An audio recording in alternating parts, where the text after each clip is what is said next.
ہاں جی، ہم جا رہے تھے، راستے میں جو ہے ہماری گاڑی کی جو ہے وہ ریس خراب ہو چکی ہے، اس کی تار. تو ڈیزرٹ میں ہمارے پاس اتنے اوزار تو نہیں ہیں، لیکن اس کے باوجود جو ہے کوشش کر رہے ہیں بھائی.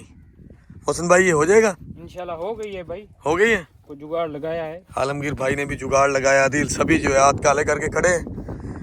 تو یہ سامنے چوکی ہے وائلڈ لائف کی، اور یہ ہماری گاڑی، ہم ڈیزرٹ کی طرف جا رہے تھے. اب تقریباً گاڑی جو ہے وہ ٹھیک ہو چکی ہے. ریس کی تار جو تھی وہ ٹوٹی تھی، اس کو جو ہے کسی طریقے سے جگاڑ لگایا ہے. اب آگے کی طرف ہم جائیں گے اور آپ کو دکھائیں گے لوگوں کا، وہاں پر رہنے والے لوگوں کا طرز زندگی. یہ وہ مقام ہے.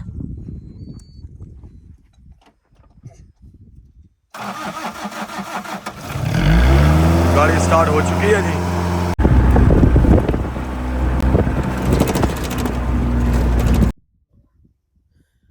یہ روہی ہے، خواجہ فرید کی روہی. یہاں ریت بولتی ہے اور خاموشی بھی درد سناتی ہے.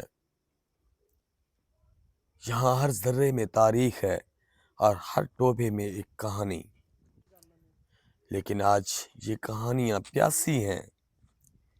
یہ جو آپ دیکھ رہے ہیں یہ ریت نہیں، یہ صبر ہے. یہ وہ زمین ہے جو برسوں سے بارش کا انتظار کر رہی ہے. خواجہ فرید نے کہا، روہی اندر وسدے سائیں، وسدے وسدے لوگ. مگر آج روہی اندر وسنے والے خود روہی چھوڑنے پر مجبور ہیں. یہ ٹوبے کبھی قافلوں کی جان تھے، آج خالی آنکھوں کی طرح ریت کو نگلتے رہے ہیں. پانی نہیں، اور پانی نہ ہو تو چلستان رک جاتا ہے. یہ لوگ، یہ کسان، یہ چرواہے، یہ وہ ہیں جو زمین سے باتیں کرتے تھے، آج زمین سے سوال کر رہے ہیں. یہ ہجرت کسی شوق کی نہیں، یہ ہجرت مجبوری کی ہے. جب ٹوبے سوکھ جائیں، جب جانوروں کی زبان باہر آ جائے، جب ریت تپنے لگے، تو پھر چلستانی چل پڑتا ہے. بغیر منزل کے، صرف امید کے سہارے. یہ قافلے ایک ٹوبے سے نکل کر دوسرے ٹوبے کی طرف جاتے ہیں، لیکن ہر جگہ ایک ہی منظر ہے، پانی کم اور پیاس بہت زیادہ. یہ مال مویشی صرف جانور نہیں، یہ ان لوگوں کی جمع پونجی ہے. ان کی سانسیں ہیں، ان کی پہچان ہے. جب جانور کمزور پڑتا ہے تو چلستانی کا حوصلہ بھی لڑکھڑانے لگتا ہے. یہ خاموش چہرے، یہ جھکی ہوئی نظریں، یہ سب کچھ چیخ چیخ کر کہہ رہا ہے کہ روہی زخمی ہے. بارشیں نہیں ہوئیں، بادل آئے، دیکھا اور گزر گئے. خواجہ فرید کی روہی آج پھر امتحان میں ہے. یہاں پر پانی بہت کم ہے. یہ لوگ آبادیوں کی طرف نہیں آئے، یہ عورتیں اور بچوں کو پہلے ہی بھیج چکے ہیں. یہاں صرف وہ رہ گئے ہیں جو جانوروں کا بوجھ اٹھائے ریت کے ساتھ لڑ رہے ہیں. یہ سفر میلوں کا نہیں، یہ سفر حوصلوں کا ہے. ہر قدم پر سوال ہے، کیا آگے پانی ہوگا یا پھر یہ بھی ایک خشک ٹوبہ نکلے گا.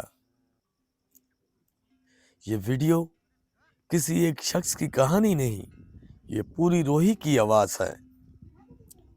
یہ وہ روہی ہے جس پر شاعری ہوئی، جس پر فخر کیا گیا، آج وہی روہی توجہ مانگ رہی ہے۔ اگر آج روہی کو نظر انداز کیا گیا تو کل یہ خاموشی ایک بہت بڑا شور بن جائے گی۔ یہ ڈاکومنٹری شور نہیں مچاتی، یہ آہستہ سے دل پر دستک دیتی ہے۔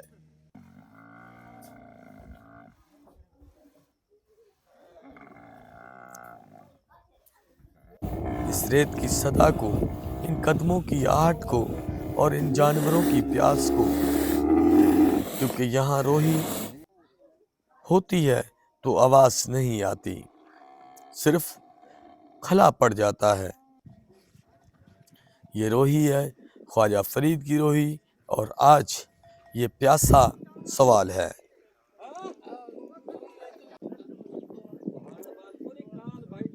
روہی صرف ریت کا نام نہیں، روہی حوصلے کا نام ہے، انتظار کا نام ہے اور امید کا نام ہے۔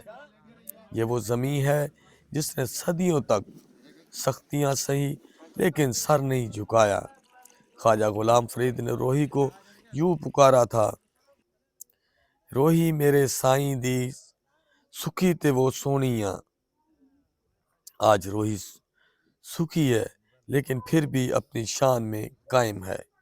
یہ چولستانی جانتے ہیں کہ بارشیں ایک دن ضرور آئیں گی، یہ ٹوبے پھر بھر جائیں گے اور یہ قافلے پھر سے لوٹ آئیں گے، کیونکہ جس زمین نے صبر سکھایا ہو وہ زمین مایوس ہونا نہیں جانتی۔ یہ امید آسمان کی طرف دیکھتی ہے، یہ آنکھیں بادلوں کو ڈھونڈتی ہیں، اور یہ دل ابھی بھی یقین رکھتا ہے۔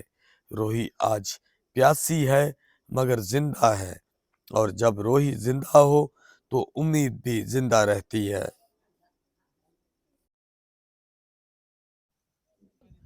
یہ روڈ مکتی ٹانکا ہے۔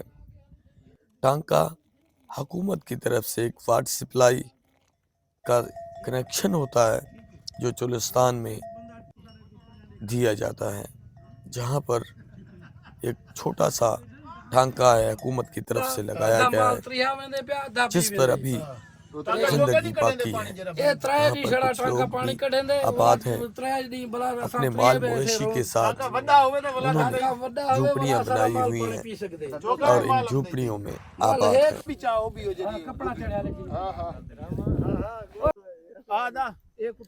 یہاں پر زندگی باقی ہونے کی سب سے بڑی وجہ یہ ہے کہ یہاں پر پانی موجود ہے۔ ان لوگوں کا کہنا ہے کہ پانی یہاں پر بہت کم ہے اور جانوروں کی تعداد بہت زیادہ۔ پانی اور گھاس کی کمی کی وجہ سے ان کے جانور مختلف بیماریوں میں بھی مبتلا ہو چکے ہیں۔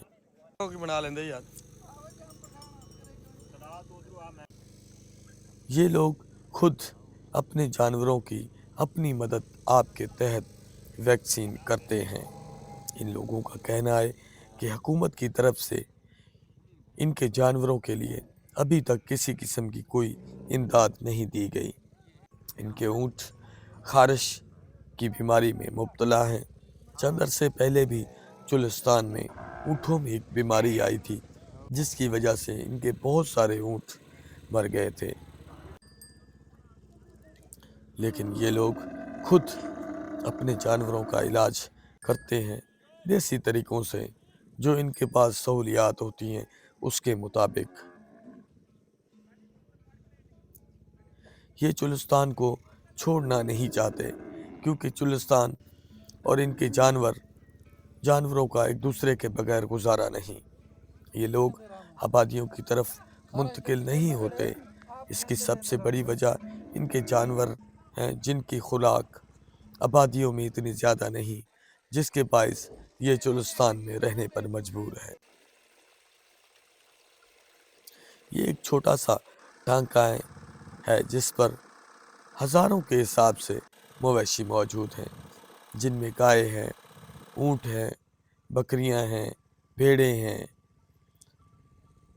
یہ ان جانوروں پر اپنے پینے کے لیے بھی اسی ٹانکے سے پانی بھرتے ہیں اور ان کے جانور اور انسان خود یہیں سے پانی پیتے ہیں۔ یہ حکومت کی طرف سے ایک چھوٹی سی واٹر سپلائی کا کنیکشن ہوتا ہے جس کے ذریعے ان کو پانی میسر آتا ہے، لیکن ان کا کہنا ہے کہ یہ پانی 3 دن کے لیے آتا ہے، اس کے بعد پھر بند ہو جاتا ہے۔ 3 دن کے لیے یہ پانی سٹور کر لیتے ہیں، پھر اس میں سے تھوڑا تھوڑا اپنے جانوروں کو پلاتے ہیں اور اسی پانی کے ساتھ یہ گزر بسر کرتے ہیں۔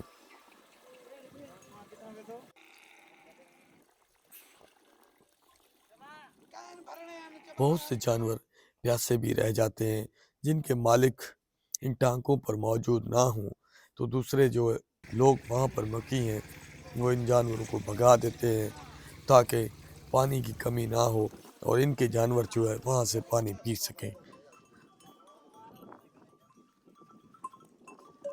چولستان کی زندگی ایسے ہی چلتی آئی ہے اور ایسے ہی چلتی رہے گی۔ ان لوگوں کو امید ہے کہ چولستان میں ایک بار پھر رونقیں بحال ہوں گی، بارشیں برسیں گی اور ان کے ٹوبے جو ہیں پانی سے بھر جائیں گے اور یہ پھر انہی ٹوبوں پر واپس چلے جائیں گے۔ امید ہے ہماری آج کی یہ ویڈیو آپ کو ضرور پسند آئے گی۔ اگر ویڈیو پسند آئے تو چینل کو سبسکرائب کیجئے گا، ویڈیو کو لائک شیئر کیجئے گا تاکہ ہم مزید اس طرح کی ویڈیوز آپ کو دکھاتے رہیں اور ہمارا حوصلہ بھی بلند ہوتا رہے۔ تو ملتے ہیں کسی نئے ٹاپک کے ساتھ نئی جگہ پر۔ دعاؤں میں یاد رکھیے گا۔ اللہ تعالی ہم سب کا حامی و ناصر ہو۔ اللہ حافظ۔ جال کر چولے نا